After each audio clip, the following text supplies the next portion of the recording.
Imagine si tu n'avais imagine si tu n'avais pas faim. Parce qu'au final, regarde, tu as faim, du coup tu manges, du coup tu es gros, tu es gras et du coup tu pas content. On est d'accord? Donc au final, en fait, ton physique dépend du coup de tes émotions, de ton ressenti, c'est normal, c'est naturel, tu vois? Et donc en réalité, ton véritable problème, bah, c'est que tu as faim. Et tu as faim pourquoi? Parce qu'en fait, tes hormones sont déréglées. Donc dans cette vidéo, je vais justement t'expliquer comment tes hormones fonctionnent et comment faire en sorte de ne pas avoir faim. Et qui dit tu n'auras pas faim, dit tu ne vas pas manger. Si tu ne manges pas, bah, tu vas pas grossir, tu vas maigrir. On est d'accord? En vrai, c'est aussi simple que ça, hein. Et surtout, qu'en fait, on va converger vers la solution ultime à la fin. Et je vais t'expliquer pourquoi cette solution, je vais pas te spoiler, eh ben, c'est ta seule clé pour avoir exactement le physique que tu veux et avoir l'énergie, bref, la vie que tu veux, la santé que tu veux. Et en fait, c'est une solution magique. Les gens la connaissent, mais des fois justement se trompent sur quelques petits aspects et donc pensent que c'est pas la bonne solution. Et en fait, ils se trompent et ça marche pas et ils font n'importe quoi. Mais je vais t'expliquer justement comment faire, ok? Donc déjà, comme on a dit, t'as faim parce que tu penses que ton estomac est vide, parce que t'as pas mangé depuis 2 heures, 3 heures, 4 heures, depuis le matin, etc. Et du coup, tu penses que, enfin, ton cerveau surtout pense que tu es en train de crever de faim, ok? Mais comment ça se fait que tu as faim alors que tu as des réserves, alors que tu es gras, etc. Eh ben, c'est ce que je vais t'expliquer dans cette vidéo. Et surtout, je vais être scientifique, je vais t'expliquer tes hormones. C'est ça le plus important. La leptine, le cortisol, l'insuline, la gréline. Je vais rentrer en détail. Donc, t'inquiète pas, je vais te donner la sauce. Déjà, il faut savoir, c'est qu'en fait, même si tu vois, par exemple, moi là, tu vois, je suis relativement sec, on va dire. J'ai 110 000 calories de réserve. Enfin non, pardon, tu vois, puisque c'est pour 20% de gras. Tu vois, là, je suis plus à 12. Tu vois, donc on va dire la moitié. Donc, je suis à 20 jours, si tu veux, de réserve de gras. Ok? Avec, attends, regarde, je te montre, hein. Tu vois, regarde, le ventre, tu vois. Tu vas me dire, oui, c'est de la peau et tout, mais non, tu vois, il y a de l'épaisseur, il y a quand même du gras. Donc, j'ai 20 jours d'avance de gras. Toi, si tu es à 20% ou si tu es bien au-dessus, tu es à 110 000. Un repas va t'apporter, tu vois, en moyenne 600, ok? Et donc là, tu vas croire, tu vas penser que c'est ces petits 600 calories que tu vas manger qui vont faire passer ta faim et qui vont faire que, ah, ça y est, ton cerveau va se dire, c'est bon, je suis pas en famine, je suis pas en train de crever la dalle, etc. Et du coup, tu vas passer à autre chose. Bah, en fait, non, c'est juste que ton signal dans ton cerveau est complètement corrompu. Parce que de base, initialement, tu n'as pas besoin de manger. Tu as des réserves. Tu as énormément de gras, même si tu es plutôt sec comme moi, tu vois. Et donc, ton carburant est présent dans ton corps. Juste que tu n'y as pas accès. Et donc, je vais te montrer comment faire. Donc, comme je t'ai dit, on va parler donc des différentes hormones. La gréline, qui est l'hormone, juste déjà, de mon stylo. Ça commence bien. Pourquoi mon stylo ne marche pas? Ouais. Vive Apple, vive iPad, vive Pencil Pro de merde là, Apple, Steve Jobs là, putain. Ils sont nuls, hein. Pourquoi ils marchent pas? Attends, je vais péter les plombs. On va le relancer, qu'est-ce que tu veux? Tac. Et voilà. On va relancer, tu vois. Tac. Là, je me tape des barres là avant d'aller à la salle. Ok. Je l'ai relancé. Ah, mais il veut pas, hein. Il veut pas que j'ai de stylo, hein. Ah, par contre, ça. Ah, mais peut-être j'ai plus de batterie en fait, attends. Ce qui était pas branché, je crois. C'est où que je vois si j'ai de la batterie? Si je fais comme ça. Si, j'ai de la batterie. Hmm. Il a décidé de se foutre de ma gueule. Ah bah voilà, enfoiré. Bon, je couperai à la vidéo, hein. Donc, on va parler de 4 hormones. La gréline. Putain, c'est quoi ce truc de fou?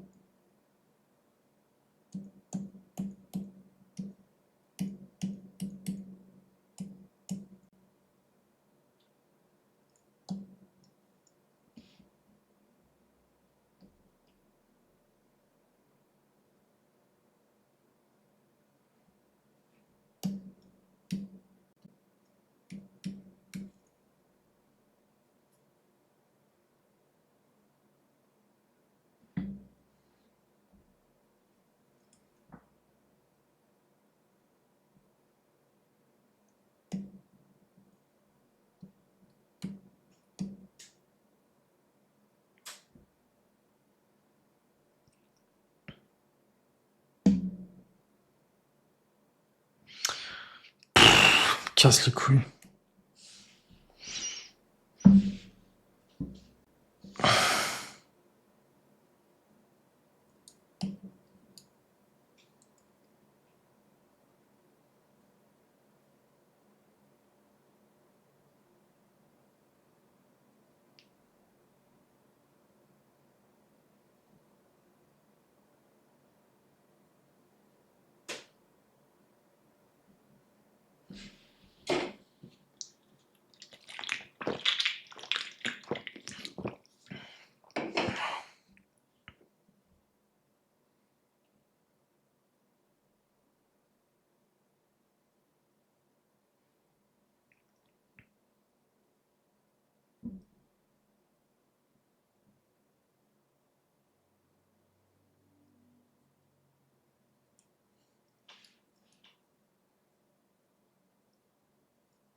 Bon, je pense qu'on est bon.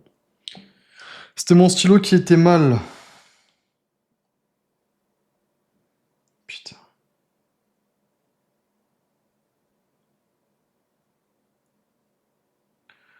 Bon.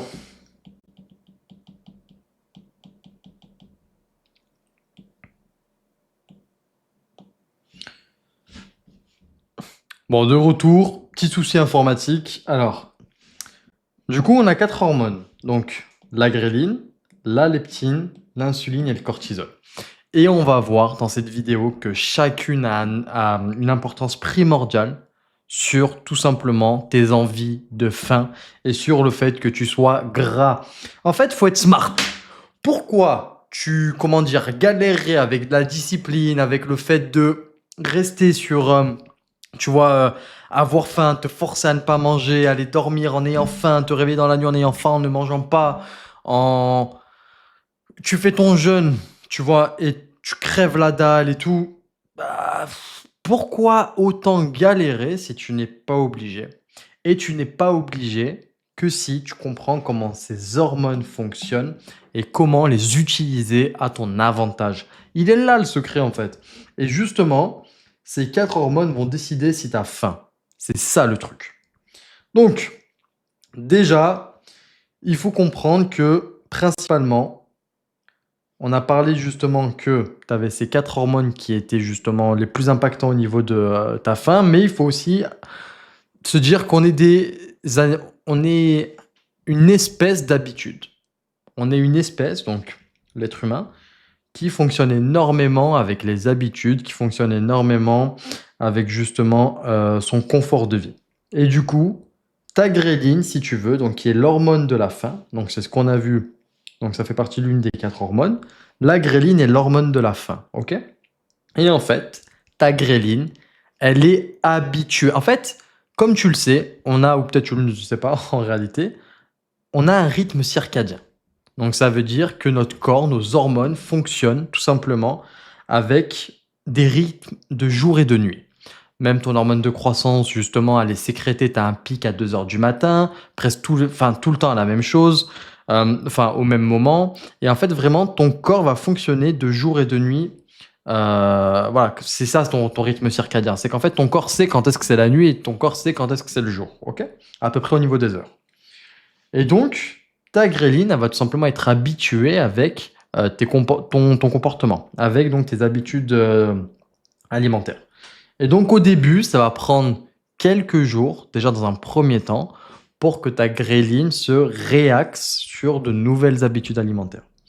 Donc, si tu as faim à midi, de 1, ça peut être normal si tu as toujours l'habitude de manger à midi, mais on va voir ensuite que c'est là le secret, c'est là la sauce, c'est qu'en fait, ça va être influé, énormément impacté par ce que tu as mangé la veille, par tout simplement ton insuline, ta glycémie, ton cortisol, etc. surtout ta glycémie. Imaginons si tu as mangé justement, je vais t'expliquer après, si tu as mangé du sucre la veille, tu vas avoir énormément faim le matin. C'est pour ça. Donc, plus tu vas manger, plus tu auras faim. Parce que tu vas sécréter de l'insuline. Et en fait, cette insuline, je vais te faire un petit axe. Tac. L'insuline, c'est quoi? C'est en fait une hormone que ton pancréas va sécréter. Ton pancréas va sécréter l'insuline qui va tout simplement faire redescendre le sucre dans ton sang. Parce que avoir beaucoup de sucre dans ton sang, c'est tout simplement toxique. C'est pour ça que les diabétiques ont des problèmes et sont obligés justement de s'injecter de l'insuline, surtout les diabètes de type 2. euh, S'injecter, c'est type 1 ou c'est type 2, je sais plus. Donc le diabète niveau élevé sont obligés de s'injecter de l'insuline parce qu'en fait leur pancréas n'en sécrète plus ou n'en sécrète pas assez. Et du coup, lorsqu'ils vont manger lorsqu'ils vont manger tout simplement, ils vont avoir beaucoup plus de glucides dans le sang, de glucose dans le sang que nécessaire. Et en fait, c'est toxique. Avoir trop de glucose dans le sang, même quand je dis trop, c'est par exemple au-delà de 180 mg par décilitre, tu vois. Par exemple, si je te mets 180 mg par décilitre, avoir en fait un taux de glycémie élevé dans ton sang pendant trop longtemps, c'est ça qui est toxique. Ça va abîmer tes artères, ça va tout simplement corroder tes artères. Enfin, j'utilise corroder, c'est une métaphore, c'est une analogie, ça va pas corroder, tu vois. C'est pas de l'oxy, c'est pas, enfin voilà. Ça va irriter tes artères, ça va justement t'abîmer, etc., abîmer tes organes. Et du coup, ton corps, pour justement éviter ça, sécrète de l'insuline. Donc l'insuline est sécrétée dès que tu vas dépasser la valeur de 110 mg par décilitre. Le but de l'insuline, c'est donc faire redescendre ce sucre. Donc imaginons, tu as mangé des glucides, tu as mangé du riz, poulet, brocoli. Ta glycémie, qui était genre relativement stable à 85 par exemple, boum, va avoir un pic et elle va redescendre au bout de quelques heures. Ton insuline que je vais faire dans une autre couleur, va être sécrétée, tac aussi, tu vois, et va redescendre petit à petit. Et le but justement de cette insuline, c'est de faire redescendre ce sucre. Ton sucre va aller dans ton muscle, dans ton foie et se transformer en gras. Et en fait, ce qui se passe, c'est que après du coup avoir eu un pic de glycémie, comme ici, ça c'est un pic de glycémie, et que l'insuline a fait redescendre ton sucre, et ben en fait tu vas tomber en hypoglycémie, tu vois, en bas, en dessous par exemple de 70. Et ce qui va se passer, c'est qu'en fait à ce moment-là, ton corps va tout simplement sécréter, enfin activer une hormone qu'on vient de voir, qui est la gréline.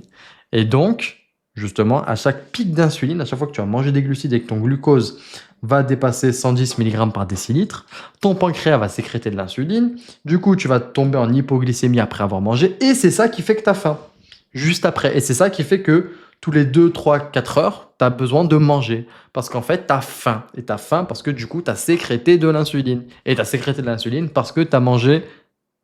Il y a eu du glucose dans ton sang. Donc, tu as mangé généralement des glucides. Tu vois. Et donc, l'idée est là. L'idée est que plus tu vas manger de glucides, plus tu vas manger en fréquence, plus tu vas sécréter, plus tu auras faim. Voilà. Donc, là, tu es en train de comprendre que c'est un peu ce que je te disais au tout début. Moins, il faut que justement tu arrêtes tes collations, il faut que tu sois discipliné, David Goggins, tout ça, bah, c'est mignon, mais tu peux être beaucoup plus smart. Tu peux arriver au même résultat de deux manières différentes. Soit en galérant, en te faisant du mal, en souffrant et en détestant ce que tu fais, ou avec facilité. Et tu arriveras au même résultat. Et tu es sûr d'y arriver parce que c'est simple et c'est facile. Donc pour ça, il faut juste hacker ton cerveau. Ensuite, on a vu donc la gréline. Je vais pas. Ça sert à rien que je t'explique un peu. Ça sert à rien que je rentre dans les détails et tout, mais ça va activer tes neurones, ta GLP1. On va passer, puisque ça va être trop. Cette vidéo, elle est un peu pour les débutants, on va dire. Ça, si tu veux vraiment comprendre comment ça marche, je vais plus loin dans mes.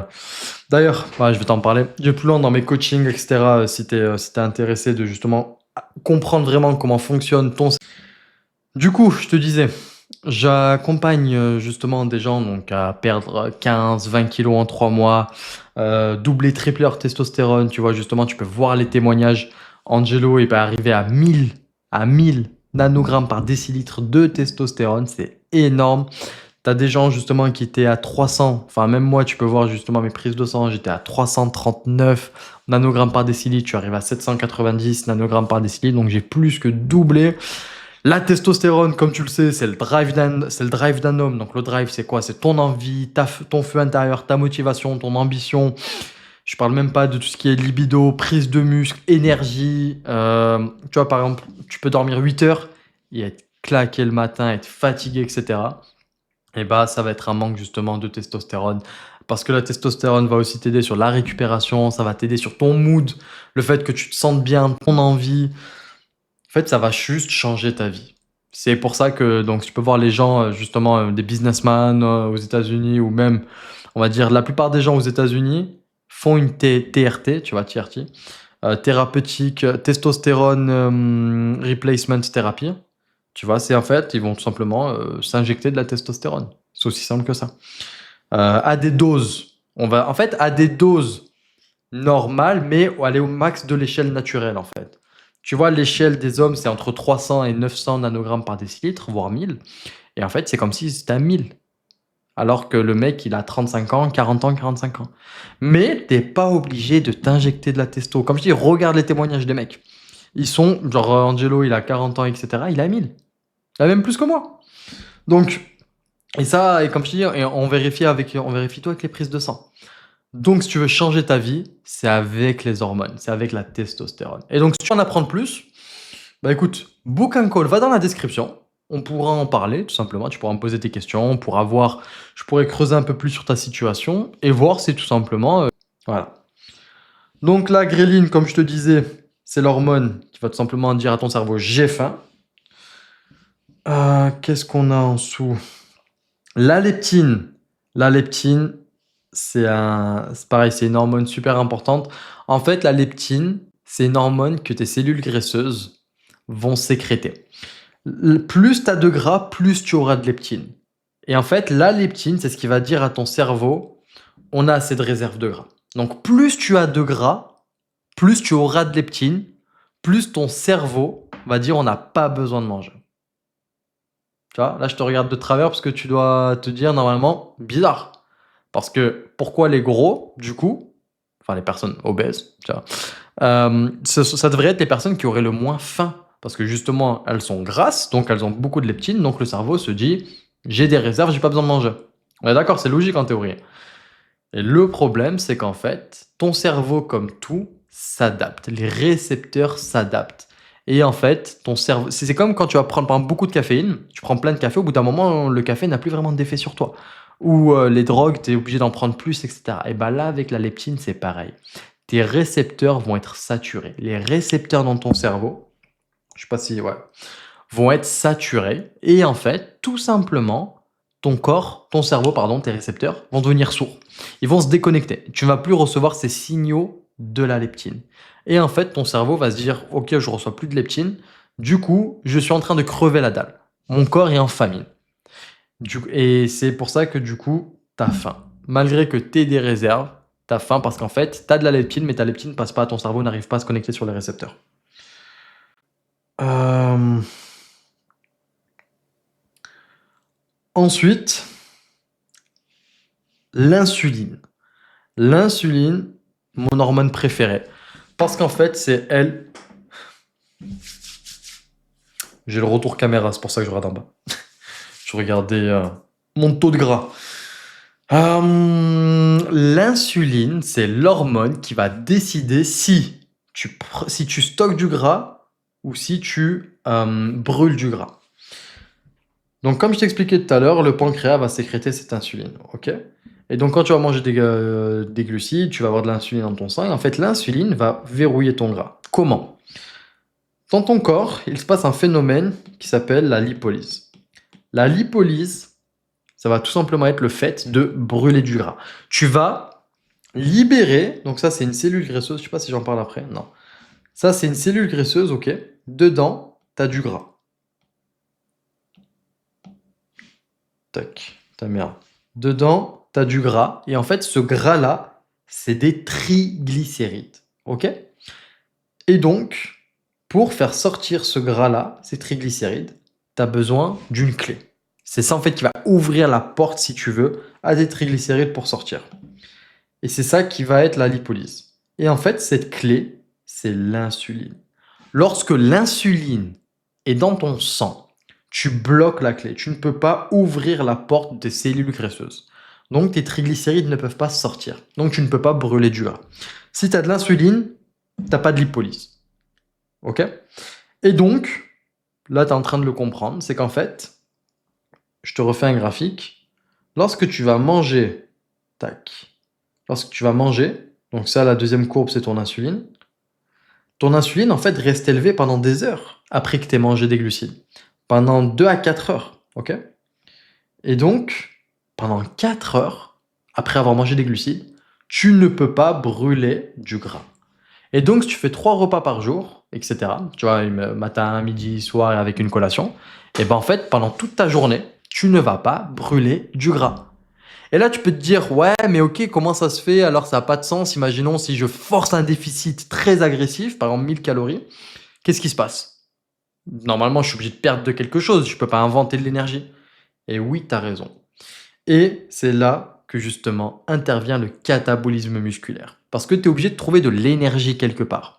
Si tu ne peux pas trouver cette énergie, tu vois, c'est ce qu'a dit l'autre là. Putain, comment il s'appelle? Putain, je suis ingénieur en mécanique, donc la physique, c'est censé être c'est mon domaine, tu vois. Je suis la physique. Enfin, j'abuse, hein. Mais comment il s'appelle l'autre là qui a dit rien ne se crée, rien ne se perd, tout se transforme? C'est pas Newton? Non, c'est pas Newton. Bref, on s'en fout.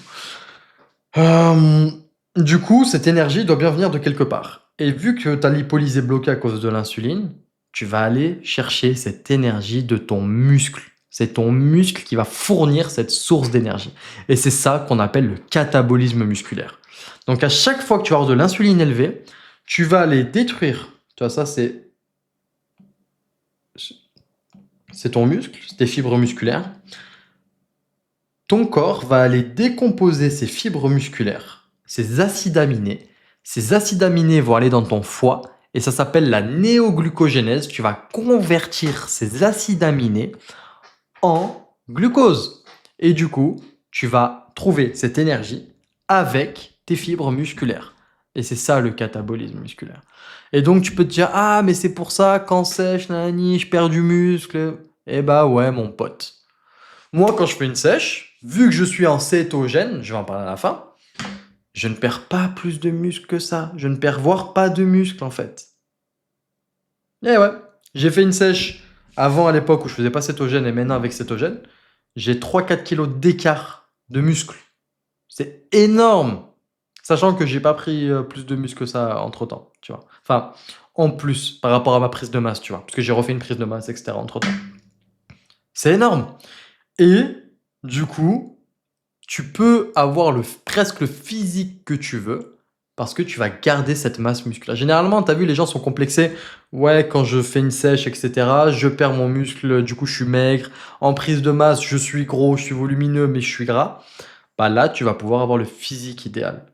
Tout en gardant ta masse musculaire, tu pourrais être sec. C'est ça le truc. Et pour ça, il faut ne pas avoir d'insuline, donc ne pas avoir de glucides, donc faire une cétogène. Tu ne vas pas manger de glucides dans ton alimentation. Le cortisol, je fume depuis combien de temps là? 26 minutes? Je vais voir. Plus tu vas avoir de cortisol. Et en fait, le cortisol, je sais même pas si... Ouais, tu vois, je suis pas rentré en détail. Je vais te le dessiner ici, je vais te l'expliquer. Tu sais, je suis gentil, hein. Je te donne plein d'infos là. Plus tu auras de cortisol, plus tu auras de glycémie. Plus ta glycémie sera élevée. Pourquoi? Parce qu'en fait, ton cortisol, qui est l'hormone du stress, signifie à ton cerveau, on est en panique, on est en mode survie, il faut partir. Il faut de l'énergie. C'est ça en fait le cortisol. Le cortisol, c'est une hormone de survie. Qui dit survie, ton corps, là, si tu veux, pour te donner une analogie, c'est comme si tu avais un ours devant toi. Et du coup, tu dois fuir. Le cortisol, c'est ça. Le cortisol, c'est hormone de survie. hormone, il te faut de l'énergie. Et du coup, tu as un ours devant toi. Si tu as un ours devant toi et tu as besoin de beaucoup d'énergie instantanément, ton corps va faire quoi? Il va te balancer du glucose dans le sang. Vu que tu as besoin de beaucoup d'énergie, il te faut rapidement du glucose pour justement avoir de l'énergie, tu vois. Et que ce glucose aille dans tes muscles, se convertisse en glycogène, etc., de l'ATP, boum, boum, boum, tu vois. Pour courir, sprinter. Du coup, c'est pour ça que ta glycémie est élevée. Et d'où va sortir ce glucose? En fait, à travers ton foie. À travers le phénomène que j'ai évoqué tout à l'heure, la néoglucogénèse. Allez, là, la sauce. La néoglucogénèse, c'est le phénomène que ton corps met en place lorsqu'il a besoin, lorsqu'il va convertir euh, soit des triglycérides, des lipides par exemple, du glycérol. Le glycérol, c'est quand tu fais de la lipo... J'ai pas envie de t'embrouiller. La néoglucogénèse, c'est quand ton corps va convertir quelque chose, donc par exemple, ça va être soit des muscles, soit du gras, en glucose. C'est ça en fait. Donc, t'es pas obligé de manger du glucose, des glucides pour avoir du glucose, pour avoir du glycogène, etc. Ton corps sait le faire. Et donc, et même, tu vois, il y a des gens qui disent euh, que genre les glucides c'est essentiel, etc. pour le corps, pour le cerveau. Non. Ça veut dire quoi essentiel? Essentiel, ça signifie que tu ne peux pas le faire toi-même. Tu en as besoin d'une source extérieure. C'est pour ça qu'on appelle par exemple les acides aminés essentiels ou les minéraux essentiels, des vitamines essentielles. C'est des choses que ton corps ne peut pas fabriquer lui-même. Tu vois. Et pardon, je suis fatigué.